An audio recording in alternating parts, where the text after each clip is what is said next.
Christmas is the 10th episode of the first season of The Middle. This is directed by Reginald Hudlin, and as always, there will be spoilers from now as I talk about what happens in the episode and share some thoughts. And I was really looking forward to this one. I couldn't remember what happened in this episode, as I've mentioned before. Used to binge watch the show back in the day. There are some episodes I remember really well, some not so much, and this is one of them, but that has nothing to do with the quality of the episode because it is brilliant. So as I said, there will be spoilers from now. It starts off with Frankie trying to write the annual Christmas letter. We then find out that actually she's in the choir at the church and she wants to try out for the solo, but she just doesn't feel like she has the time to go to the rehearsals and do all of the Christmas things. So Mike tells her she should try out. He will handle Christmas this year. And this is the bulk of what the episode is about. We are briefly at church for a service, and Sue is concerned that Brad hasn't kissed her. She's still not aware, well, Brad is not aware that he's probably gay. And this does come up a few times, and it comes up towards the end, and I kind of like how that part of the episode concluded, and I'll talk more about that when we get there. Frankie got the solo. She comes home really excited about this, but then instantly her spirits are dampened because she sees that Mike has put up the Christmas tree and he's made the snowman.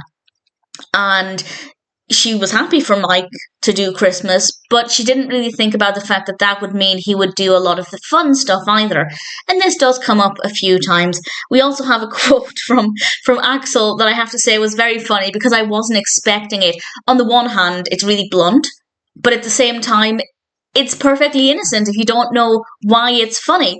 Axel has got a job at a fast food place and he has to dress as a kind of sailor, and the outfit looks great. I mean, for Axel it probably looks horrendous, but visually when watching the episode I thought it was pretty good. And he's briefly talking about his day and he says, and I quote, "My friends came by and called me a seaman," which is perfectly innocent if you don't understand why it's funny. So it's fine to put in the episode. It's one of those things where it is a family-friendly show, but there's a little bit of adult humour in there, and I rather appreciated that. I thought that was very well done, and the delivery of the line was perfect. Frankie does briefly manage to get a chance to do something Christmassy. She takes Brick to see Santa, but unfortunately Brick is not very happy, and we'll come back to why this is in a moment. Mike then sets up the Christmas village, and Frankie tells him eventually, you can do the Christmas stuff, just not the fun stuff. Basically explaining that if it's in a Christmas song, you don't get to do it, because obviously Christmas songs are generally about the fun aspects of Christmas, and he has to fix Brick. That's part of his challenge. And Frankie then comes home a little later, and Brick can't talk, and we have that suspense for maybe a minute at the most of wondering why Brick suddenly can't talk. Maybe they could have played out the suspense a little bit longer, but nevertheless, it's pretty interesting. We find out that Brick did speak about why he was acting the way he was and not really excited for Christmas. He sat down with Mike and explained that he's just feeling rather melancholy because he lost his Santa Pez dispenser years ago.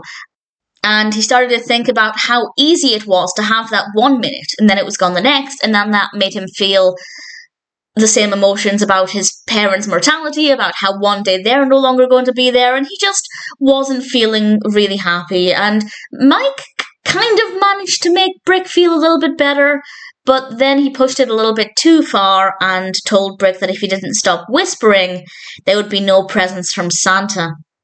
So Brick realised that the only way to avoid whispering is to stop talking altogether. So it wasn't the best approach from Mike, but I guess credit to him for trying. And Mike doesn't want to admit that actually Christmas is hard. So he's acting like everything is easy, he's got a handle on everything, and to be fair, the only thing he has to do now is get the kids to the church for 11 p.m. so they're there for Christmas Mass, so they're there for Frankie's solo.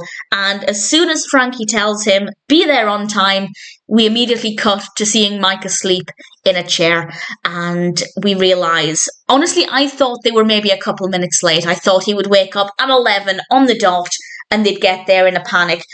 No, he wakes up at 11:45. We hear, I think it was the television announcing that it was 11:45. He wakes up and the chaos is well, it's chaotic. It's very effectively done. It makes me feel a little bit anxious to watch, but it's beautifully executed as Mike, Axel, Sue, and Brick are all rushing to get in the car. The kids are more concerned with opening their Christmas Eve present, which they do in the car, which I thought was a nice way to keep the story moving forward while allowing us to spend a little bit of time on that part of the story.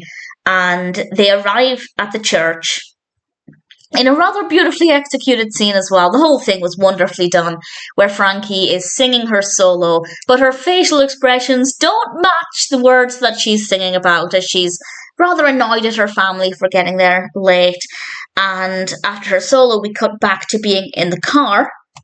And what I think is really funny, I mean, it's not a funny scene necessarily. Well, there is some comedy in it, but the car nearly goes off of the road. And in pretty much every other film or TV show, that would happen once, and immediately everybody would be kind to each other and realise they just had this near-death experience. Let's never argue again. But as soon as the car nearly goes off of the road, we get maybe 1 second, maybe 2 seconds of calm, and then they start fighting again, and it just seems so much more realistic.